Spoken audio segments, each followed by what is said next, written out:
bisa dilarang penggunaan media sosial untuk anak di bawah 16 tahun di Australia. Saya sebagai pihak proposisi akan menyampaikan beberapa poin. Pertama, sebagai pembicara satu, saya akan menyampaikan karakterisasi. Pertama, satu, media sosial. Media sosial adalah platform yang menyediakan akses luas ke informasi, ilmu pengetahuan, dan materi-materi edukatif. Tidak selalu medsos seperti YouTube, Instagram, Pinterest, ataupun TikTok dan lain-lain merupakan hal yang buruk. Tapi itu kembali lagi ke bagaimana kita untuk memanfaatkan media sosial yang ada. Kemudian yang kedua, karakteristik yang kedua adalah anak di bawah 16 tahun, di mana anak-anak tersebut adalah anak-anak yang sudah mulai mencari jati diri mereka dan membangun konsep diri mereka. Usia-usia di mana mereka bebas untuk berekspresi dan menemukan bakat mereka, dan yang dibutuhkan untuk mencapai itu adalah sarana yang capable dengan perkembangan dunia saat ini. Masuk pada poin status quo. Anak-anak di bawah 16 tahun memiliki kesadaran emosional dan juga emosional yang belum stabil ataupun labil. Tapi mereka harus ikut arus dengan perkembangan zaman yang ada. Maka dari itu, pertama, di OP kami akan menjelaskan penggunaan medsos itu akan berdampak baik bagi mereka. Karena apa? Di dalamnya akan memuat materi-materi edukatif dan juga konten-konten eksklusif yang akan menunjang tumbuh kembang mereka. Dan ini akan didukung dengan pengawasan yang instan dari orang tua. Kemudian di yang kedua, ini untuk kamu, kalian harus membuktikan kepada kami mengapa kemudian medsos itu seburuk itu terhadap anak di bawah 16 tahun. Nah, masuk pada latar belakang. Pertama, banyak orang-orang yang melihat bahwa medsos itu adalah suatu hal yang buruk. Medsos adalah suatu platform yang di dalamnya berisi tentang konten-konten ataupun video-video ataupun foto yang tidak menarik dan tidak edukatif dan tidak bisa menjadi bahan pertontonan untuk anak-anak di bawah 16 tahun. Tapi di lain sisi, medsos juga sekarang sudah berkembang dan tidak hanya melulu tentang bagaimana kemudian TikTok yang menjadi aplikasi tentang video-video yang aneh ataupun vulgar dan sebagainya, tapi dimana kita lihat TikTok sekarang sudah menjadi suatu sarana pembelajaran. Banyak kok channel-channel ataupun akun-akun yang sudah mendorong hal tersebut, seperti brand seperti ruang guru yang menyediakan konten-konten di Instagram ataupun TikTok dan YouTube seperti Color dan lain sebagainya. Masuk pada rekomendasi. Satu, kami merasa dengan melarang penggunaan media sosial pada 16 tahun ini tidak baik. Karena pertama, justifikasi kenapa medsos itu baik. Pertama, ini akan mendukung pembelajaran yang efektif. Karena apa? Kita tidak lagi berfokus pada teori-teori konvensional. Kita tidak hanya lagi berfokus pada buku-buku. Bagaimana kemudian psikologi anak sekarang itu sukanya dengan yang visual, yang audio, dan itu hanya dapat dibuktikan dan hanya dapat didapatkan melalui pembelajaran online pada akhirnya. Dan juga ini sangat baik karena apa? Pembelajaran online itu adalah pembelajaran interaktif dan edukatif dan tidak seperti pembelajaran yang biasa kita dapatkan di kelas. Yang contoh saja, misal di kelas kita tidak mendapatkan apa-apa ataupun kita tidak mengerti kata cara gaya mengajar gurunya ataupun bentuk pembelajarannya yang tidak sesuai dengan kita, karena kita kemudian merupakan Gen Z ataupun milenial ataupun Gen Alpha yang sudah mengetahui media sosial itu ada. Kemudian yang kedua, ini akan membangun relasi bagi anak di bawah umur 16 tahun itu. Karena apa? Media sosial tidak tercakup tidak ada batasan ruang dan waktu. Jadi apa? Jadi mereka bisa mendapatkan teman dari luar pulau, dari luar kabupaten mereka, dan tidak hanya berfokus pada orang-orang yang ada di sekolah mereka. Ini baik karena apa? Ini akan menunjang relasi mereka di kehidupan dewasa nantinya dengan juri. Tapi yang ketiga, ini akan menjadi sarana ekspresi kreatif bagi mereka. Ketika kemudian tidak suka hal-hal yang berbau konvensional, contoh saja ketika kemudian ingin melakukan menggambar poster, dia tidak suka lagi melakukan hal-hal yang berbau konvensional ataupun manual menggambar secara menggunakan pensil dan sebagainya. Dia bisa menggunakan Canva untuk menjadi sarana digital. Dan ini akan lebih baik karena apa? Ini tunjang dengan status quo bahwa orang-orang sekarang lebih suka dengan hal-hal yang berbau visual dan audio. Kemudian yang ketiga, kemudian yang keempat, ini juga akan melatih tanggung jawab dan etika digital bagi mereka. Karena apa? Medsos akan dipahami dan juga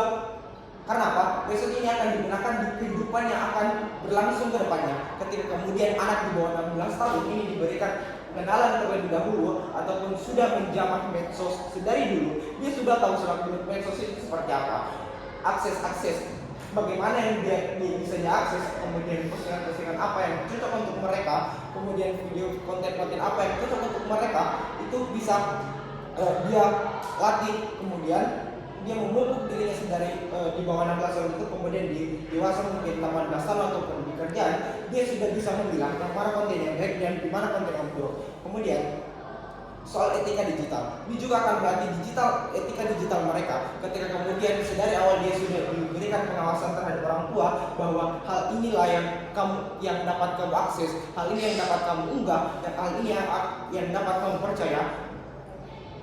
Ini akan terbukti bahwa di masa depan yang akan datang, dia akan menjadi orang-orang yang tidak gaptek dan tidak mudah memahami informasi-informasi yang berseliweran di media sosial. Lihat bagaimana orang-orang tua kita yang sekarang gampang sekali mendapatkan informasi-informasi hoax. Karena apa? Sedari dulu dia tidak mengetahui, dia tabu tentang informasi-informasi seperti itu.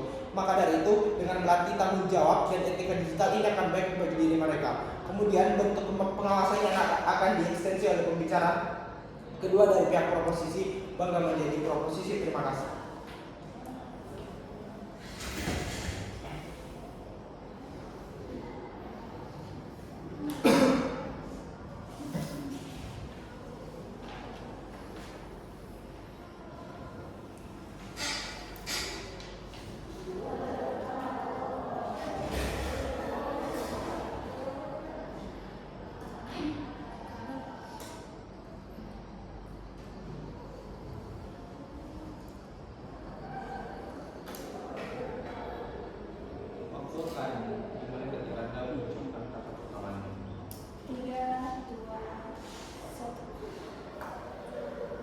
Sedari tadi pihak pembicara pertama dari tim Pro menjelaskan bahwa media sosial merupakan ranah untuk mencari informasi dan pengetahuan, bukan hanya untuk sekedar berrelasi dan interaksi. Namun justru media sosial seperti Instagram dan TikTok itu lebih mendominasi tentang tren dan interaksi. Karena tidak mungkin orang membuka Instagram itu tidak mungkin hanya untuk sekedar mencari informasi, atau membuka TikTok hanya sekedar mencari ingin mencari pengetahuan saja. Dan seperti yang kita alami jika kita baru saja mengunduh aplikasi media sosial, beranda kita langsung terisi dengan video atau media yang bersifat tren dan tidak mengandung informasi atau ilmu pengetahuan yang akan berpengaruh besar di kehidupan kita.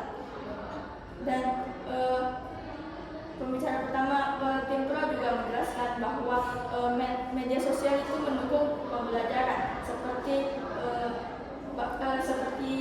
untuk orang yang memiliki gaya belajar visual atau audio. Dan pembicara pertama juga mengatakan bahwa pembelajaran dari media sosial itu lebih interaktif. Namun nyatanya tidak, karena jika ingin dikatakan interaktif itu sangat tidak benar, karena jika kita menonton, contohnya kita menonton video dari ruang guru, kita tidak bisa bertanya kepada tutornya, dan kita hanya memiliki tidak bisa bertanya secara langsung. Dan tadi pembicara pertama kita mengambil contoh seperti halnya aplikasi Canva, padahal Canva itu bukanlah media sosial. Dan juga membahas dengan medsos kita dapat membangun relasi, karena medsos itu merupakan ranah yang tanpa batasan ruang dan waktu.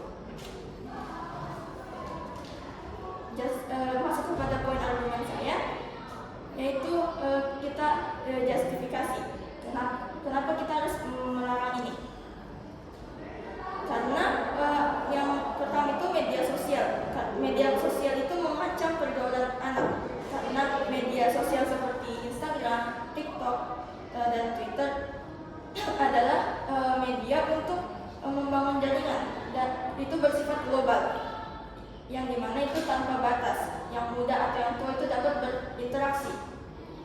Sehingga jika hal itu terjadi, yang muda berinteraksi dengan yang tua, yang justru anak yang di bawah umur 16 tahun itu akan bertingkat tidak sesuai umurnya.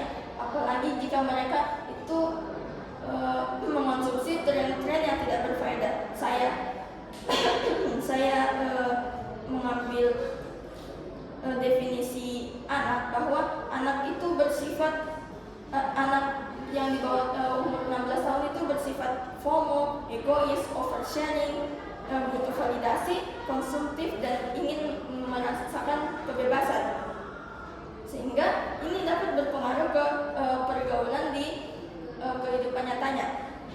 Karena anak di bawah 16 tahun itu lebih memilih bermedia sosial dan lebih bangga dengan relasinya di media sosial. Seperti ada teman yang di Instagramnya lebih baik daripada teman tetangganya dan lebih baik daripada teman sekolahnya, sehingga anak ini tidak mau bergaul dengan orang-orang di kehidupan nyata karena merasa teman di media sosialnya itu lebih baik, sehingga ini dapat menjadikan anak ini menjadi individualisme dan egois.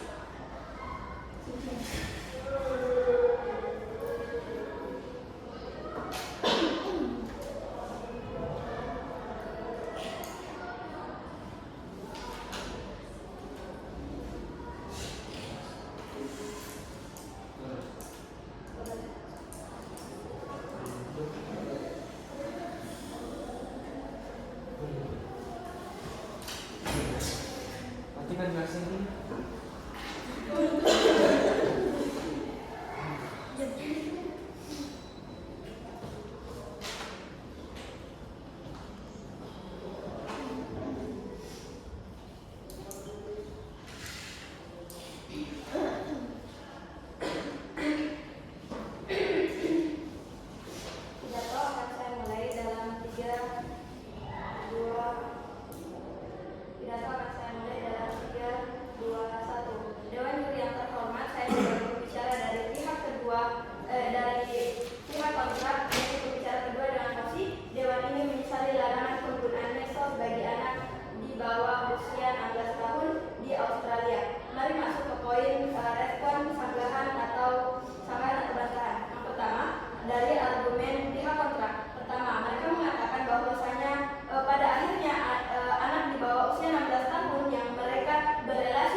Sehingga mereka mengabaikan teman-teman yang ada di sekitar mereka. Tapi Dewan Juri sadari, toh pada akhirnya di media sosial itu sendiri mereka akan tetap menjalin interaksi dengan teman-teman mereka yang ada di media sosial itu sendiri. Sehingga apa? Sehingga kami rasa ini tidak apa-apa, karena toh pada akhirnya relasi yang terbentuk di media sosial itu sendiri itu tentu saja tidak selamanya berdampak buruk. Ada yang baik, dan sadari toh pada akhirnya ini akan ini tergantung dari bagaimana kemudian anak tersebut dan orang tua dari anak tersebut mengawasi penggunaan media sosial dari anak itu sendiri. Kemudian mereka menyanggah beberapa poin dalam argumen kami, tapi kami rasa argumen itu sanggahan itu sama sekali tidak mampu untuk merobohkan argumen yang telah kami bangun di pihak yang telah kami bangun di pembicaraan pertama, sehingga sanggahan dari mereka tidak dapat Dewan Juri terima. Lanjut ke poin argumen. Dewan Juri sadari bahwasanya Australia adalah negara yang maju, sehingga kami tidak mau anak-anaknya gagal teknologi pada akhirnya karena pemerintah melarang anak-anak mereka untuk membuka dan menggunakan media sosial. Dan pada akhirnya ketika kemudian undang-undang ini terkait larangan penggunaan medsos ini terus berlanjut, ini tentu saja akan buruk bagi negara. Yang pertama, mengapa ini buruk di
perlu sadari bahwa meskipun pada kali ini dan ini menyesali larangan penggunaan media sosial bagi anak di bawah umur 16 tahun di Australia. Tapi pada pihak kami, pihak oposisi dalam ini tidak menyesali larangan penggunaan media sosial bagi anak di bawah 16 tahun di Australia. Di mana kami menyetujui bahwa di negara Australia itu ada larangan penggunaan media sosial. Tapi sebelum melanjutkan pada argumen saya, mari kita masuk pada poin sanggahan. Saudara jangan lupa bahwa pada pihak pro mengatakan bahwa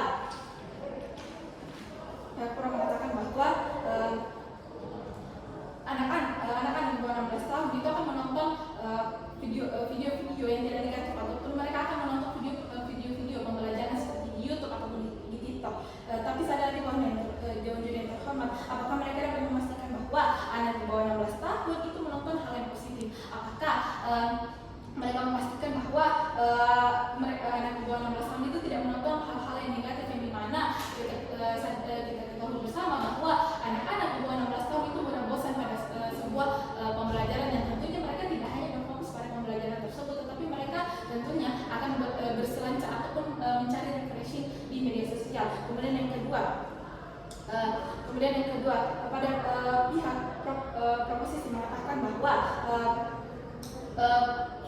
di media sosial tanpa ada larangan penggunaan media sosial, mereka akan mudah dalam mengakses berbagai pembelajaran di media sosial. Tapi sadari bahwa orang-orang di Australia dikenal sebagai orang-orang yang santai, yang dimana tidak tahukah kamu bahwa orang-orang Australia untuk membuka pembelajaran saja mungkin mereka akan malas, dan tentunya akan membuka media-media sosial seperti TikTok, Instagram ataupun media sosial lainnya.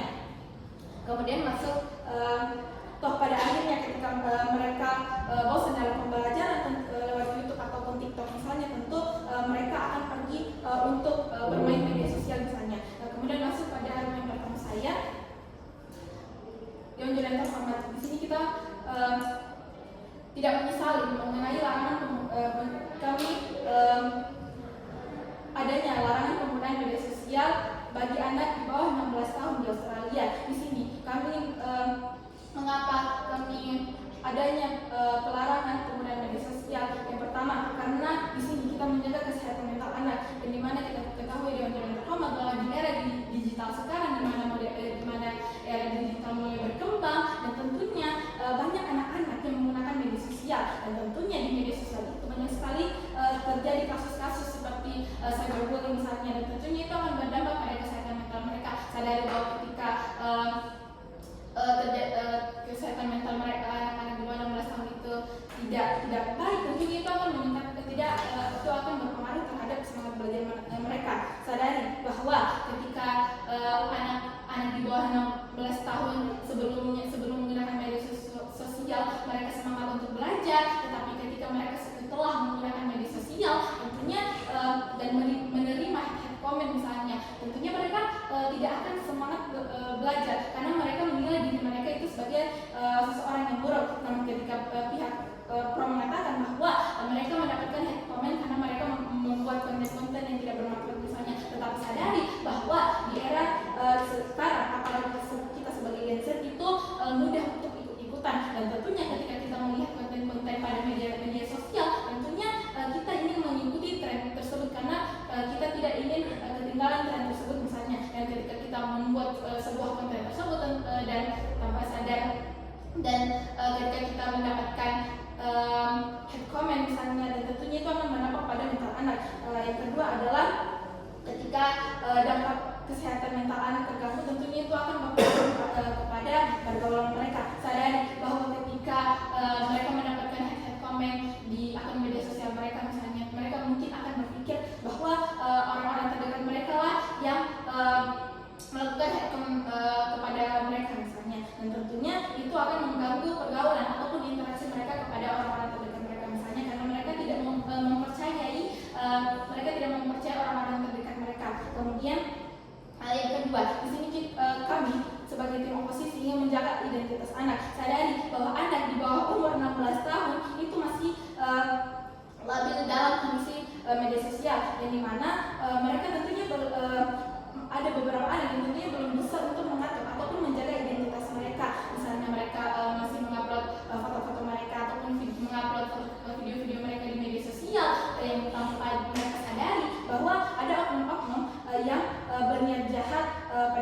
mereka. Dan tentunya di sini kami mengapa ada pelarangan penggunaan media sosial, karena tentunya kami ingin menjaga identitas anak, karena Perdana Menteri Australia mengatakan bahwa media sosial itu memberikan banyak dampak negatif pada masyarakat, apalagi anak-anak di bawah 16 tahun. Maka dari itu kami bangga menjadi pihak tersebut. Selanjutnya tentang pembicara ketiga dari pihak pro, itu definitif dimulai ketika Anda mengucapkan kata pertama. Baik, saya mengambil pidato saya dalam 3, 2, 1. Dewan Juri, selamat datang di bagian penguatan argumentasi, sehingga kami akan membuktikan bahwasanya mosi perdebatan kita pada kali ini, yaitu ini misal larangan penggunaan media sosial bagi anak di bawah 16 tahun di Australia itu tidak patut untuk disesali. Maka dari itu izinkan saya untuk merespon beberapa kasus yang telah dibawakan oleh sisi oposisi. Yang pertama, mereka kami percaya bahwasanya mereka menyampaikan kepada Anda bahwasanya media sosial akan mengarahkan kepada konten negatif, yang mana mereka tidak mention apa yang telah dikatakan oleh pembicara kami, yang mana kami menjelaskan bahwasanya tidak semua media sosial tersebut itu menjadi hal yang negatif, bahwasanya tidak semua konten-konten di dalam media sosial tersebut negatif. Contohnya seperti yang telah dibawakan tadi oleh D1 Pro kami, yang di mana mengatakan bahwasanya seperti di TikTok misalnya, bahwasanya terdapat pula konten-konten edukatif yang disajikan seperti di ruang guru, berita akademi, dan lembaga-lembaga ataupun institut-institut pendidikan swasta lainnya, sehingga hal tersebut dapat dijamin ataupun kami dapat dijamin bahwasanya di media sosial itu tidak selamanya ataupun tidak semua konten itu adalah konten yang negatif, namun terdapat pula konten-konten yang edukatif, sehingga dari apa yang mereka sampaikan itu membunuh argumentasi mereka sendiri yang telah mereka bawakan. Dan yang kedua, mereka sempat mention bahwasanya mereka menyanggah argumentasi kami. Mereka mengatakan bahwasanya apakah kami dapat menjamin bahwasanya anak-anak tidak akan membuka konten-konten negatif lainnya ataupun konten-konten yang tidak sesuai dengan umur mereka. Lalu juga mereka mengatakan bagaimana kami dapat menjaga kesehatan mental anak tersebut. Sedari tadi kami telah menjelaskan kepada Anda Dewan Juri yang terhormat bahwasanya akan ada solusi yang kami tawarkan, yaitu pendekatan orang tua, yang dimana kami akan memperlakukan ataupun akan melakukan pendekatan dengan cara pengawasan seperti mengkoneksikan antara perangkat anak dengan orang tua ataupun penggunaan hidup sebagai alat usia dini, sehingga hal tersebut kami jamin akan dapat terjaga agar anak-anak tidak dapat ataupun agar tetap terhindar dari konten-konten negatif yang ada di media sosial, sehingga apa yang mereka sampaikan ataupun apa yang mereka sampaikan itu pula membunuh argumentasi mereka ataupun sanggahannya mereka melontarkan itu sendiri. Yang ketiga, mari kita lihat beban pembuktian ataupun burden of proof yang telah ada pada perdebatan kali ini, yang mana pada sisi oposisi mereka tidak dapat membuktikan bagaimana media sosial tersebut akan seburuk itu pada akhirnya. Mengapa demikian? Karena sedari tadi kami telah menyanggah apa yang mereka sampaikan dan tidak ada sanggahan balik yang begitu kuat dan dapat merobohkan argumentasi yang kami berikan ataupun sanggahan yang kami berikan, sehingga beban pembuktian bahwasanya mereka harus membuktikan mengapa media sosial tersebut akan seburuk itu pada akhirnya mereka tidak dapat membuktikan hal tersebut dengan bidan terhormat, sehingga hal tersebut akan menjadi nilai poin plus pada sisi proposisi. Dan lalu masuk pada poin klarifikasi. Mari klarifikasi 3 poin pada perdebatan kali ini. Yang pertama, Dewan Juri yang terhormat sadari bahwasanya sedari tadi mereka hanya berputar-putar di pembahasan media sosial seperti Instagram, TikTok, YouTube, dan lain sebagainya. Namun kami telah menjelaskan di P1 kami bahwasanya kami membawakan definisi sebagai media sosial merupakan sebagai platform yang tidak hanya sebatas Instagram, TikTok, ataupun YouTube itu tersebut. Banyak kok media-media platform lainnya yang berkaitan dengan media sosial, seperti misalnya Zoom yang biasanya dipakai untuk sebagai media pembelajaran oleh bimbel-bimbel online seperti ruang guru, dan lain sebagainya, ataupun seperti Google Meet dan lain sebagainya yang menjadi sarana pendukung dalam sistem pembelajaran. Yang kedua, mari kita lihat penggambaran dunia di sisi proposisi dan di sisi oposisi. Di penggambaran dunia proposisi bahwasanya kami mendukung bahwasanya banyaknya media yang bersifat edukatif dan dapat mendukung kemampuan berekspresi anak-anak, khususnya anak-anak di bawah usia 16 tahun. Dan tentunya pada akhirnya dengan adanya media-media yang edukatif tersebut dan mendukung ekspresi anak ataupun mendukung anak dalam berekspresi itu akan menjadi baik dan berdampak baik pada akhirnya bahkan di masa depan mereka, seperti mereka tidak akan apatis pada dunia politik di masa depan nantinya dan lain sebagainya. Dan kita lihat bagaimana pengembangan di dunia oposisi, mereka bagaimana dia mereka mengatakan adanya relasi buruk yang tercipta di anak-anak sudah di bawah 16 tahun. Namun mari kita lihat, apabila misalnya mereka ingin membatasi relasi tersebut dengan menghapuskan media sosial, memberikan larangan media sosial terhadap anak di bawah 19 tahun, dan tentunya hal tersebut akan membuat kemampuan anak untuk bersosialisasi itu akan semakin menurun, sehingga hal tersebut akan berdampak buruk pada akhirnya. Mengapa demikian? Karena anak-anak akan dapat menjadi individualisme di masa mendatang ataupun di masa-masa berikutnya, sehingga hal tersebut ataupun larangan yang melarang anak-anak di bawah 19 tahun di Australia untuk menggunakan media sosial itu akan berakhir buruk pada akhirnya dan membunuh generasi mereka yang mereka bawakan dari sejak tadi itu terhormat. Lalu kualifikasi yang ketiga yaitu oposisi mengatakan bahwasanya media sosial tidak seinteraktif itu. Yang mereka mengatakan bahwasanya contohnya ruang guru yang mana mereka mengatakan bahwasanya ruang guru tidak dapat kita bertanya ataupun tidak dapat seinteraktif itu pada akhirnya. Namun kami bertanya kembali, apakah di Australia sana terdapat ruang guru, aplikasi ruang guru di Australia sana yang di mana ruang guru merupakan media lokal yang hanya berbasis ataupun berada di ruang lingkup Indonesia saja. Sehingga apabila misalnya kita ingin membahas mengenai internasional ataupun di luar negara ataupun seperti Australia, kita dapat mengambil contoh media interaktif yang lebih interaktif seperti Zoom ataupun Meet yang telah saya katakan tadi, bahwasanya dapat mendukung sebagai sarana yang lebih edukatif dan lebih interaktif pada akhirnya dalam mendukung pembelajaran. Lalu mari kita lihat poin pertentangan yang ada pada perdebatan kali ini. Terdapat satu poin pertentangan yang ada pada perdebatan kali ini di bahwasanya beban pembuktian yang kami bawakan itu dapat lebih tercapai di perdebatan kali ini dibandingkan beban pembuktian yang ada di sisi mereka. Di mana kami memiliki beban pembuktian, yaitu kami akan menjelaskan mengapa hal tersebut akan berdampak baik pada akhirnya dengan adanya media edukatif dan dapat mendukung mereka dalam saling mengalirkan ekspresi mereka yang dari tadi kami telah menjelaskan hal tersebut dengan sangat baik dan dengan sangat pokok dan tidak dapat disanggah dengan sangat kuat oleh sisi mereka.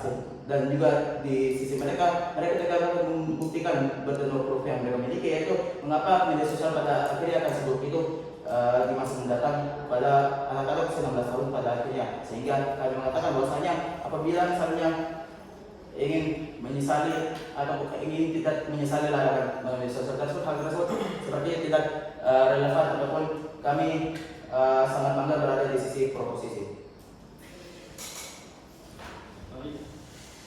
Yang kami undang pembicara terakhir dari pihak kontra. Waktu akan dimulai ketika Anda mengucapkan kata pertamanya. Baik, saya akan kembali memulai perdebatan dalam 3, 2, 1. Mari kita kembali bahwasannya sekarang ini teknologi telah semakin berkembang sehingga hal ini dapat mempengaruhi segala kehidupan para manusia, baik dari kalangan anak muda, bahkan anak-anak di bawah sekalipun ataupun orang tua. Kemudian, namun tak dapat kita pungkiri, nyatanya di masa sekarang ini media sosial tak hanya memberikan dampak-dampak negatif bagi para masyarakat di dunia ini, namun media sosial juga dapat memberikan seperti yang kita ketahui sekarang, media sosial juga memberikan banyak dampak negatif bagi kehidupan para manusia, terutama kehidupan para remaja khususnya di bawah umur 16 tahun, yang dimana media sosial ini dapat memang media sosial dapat membantu kita dalam segala hal, namun nyatanya sebagai anak-anak yang dimana anak-anak tersebut masih berada di bawah umur 16 tahun, mereka adalah masih labil, sehingga media sosial ini dapat mendorong mereka untuk berperilaku sesuai dengan apa yang mereka dapatkan dari media sosial tersebut. Sadar kembali bahwa seperti apa yang dikatakan bahwa dari pembicara kedua dari tim kami, beliau mengatakan bahwa negara Australia telah dikenal sebagai negara yang memiliki ciri khas yang dimana masyarakat mereka, watak dari masyarakat mereka itu terbilang sangat santai. Yang pada dasarnya di dunia ini sangatlah terjadi di masa yang akan datang. Oleh karena itu, hal inilah yang perlu diubah dari watak para masyarakat di Australia itu sendiri, yang dimana wajar jikalau pemerintah Australia dapat mengeluarkan peraturan terkait dengan pelanggaran penggunaan media sosial, khususnya pada pelanggaran penggunaan media sosial bagi anak-anak di bawah umur 16 tahun. Sadar kembali bahwa anak di umur 16 tahun itu mereka masih cenderung menjadikan media sosial itu sendiri sebagai hiburan mereka, dibandingkan untuk memanfaatkan media sosial sendiri sebagai media pembelajaran yang dapat mereka gunakan dalam bersekolah ataupun mencari ilmu ataupun yang lain-lain. Yang dimana anak-anak di umur segitu, anak-anak di umur 16 tahun di Australia sendiri, mereka itu masih terbilang labil. Mereka masih sering dengan menggunakan media sosial, mereka akan berperilaku menjadi orang-orang yang berperilaku formal, egois, oversharing, ataupun mereka juga cenderung lebih ingin bebas dalam berperilaku dalam kehidupan mereka.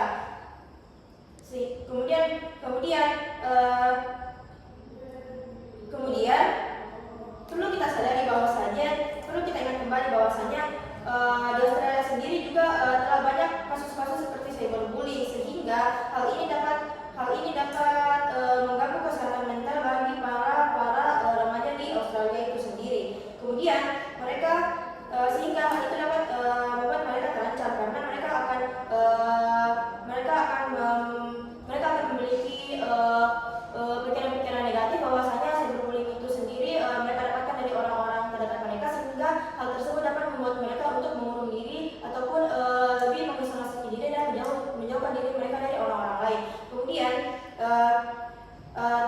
sehingga tak perlu ditanyakan lagi mengapa pemerintah Australia sendiri itu mengeluarkan aturan yakni larangan penggunaan media sosial bagi anak-anak di usia 16 tahun. Anak-anak di bawah usia 16 tahun di Australia itu sendiri, yang dimana pemerintah sendiri berpandang bahwa anak-anak di bawah umur 16 tahun di Australia itu sendiri mereka masih perlu untuk dilindungi, karena media sosial sendiri itu pemerintah Australia sendiri menyatakan bahwasanya media sosial itu cenderung ataupun lebih memberi dampak negatif bagi para anak-anak di usia itu. Kemudian jika media sosial tetap menjadikan pacuan utama bagi para anak-anak di bawah umur 16 tahun di Australia, maka negara Australia sendiri, yang dimana mereka dikenal sebagai negara yang memiliki masyarakat yang memiliki watak yang sangat santai, otomatis mereka akan kedepannya mereka akan tetap menjadi negara yang masyarakatnya akan menjadi lebih santai ataupun kedepannya, karena para penerusnya sendiri, yakni para anak-anak di usia 16 tahun ke bawah atau para remaja, mereka akan tetap menjadikan media sosial sebagai ketergantungan dalam kehidupan mereka, yang otomatis hal itu dapat membuat mereka berperilaku lebih santai, karena mereka beranggapan bahwasanya hidup itu tak perlu dibawa susah, karena ada media sosial yang dapat memberikan kemampuan yang dapat membantu kita dalam berperilaku dalam kehidupan sehari-hari. Sekian dari saya, karena menjadi oposisi.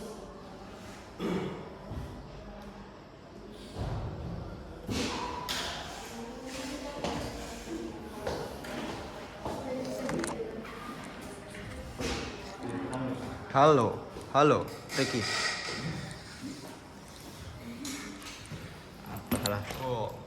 Halo. Video pertama. Video pertama. Yeay.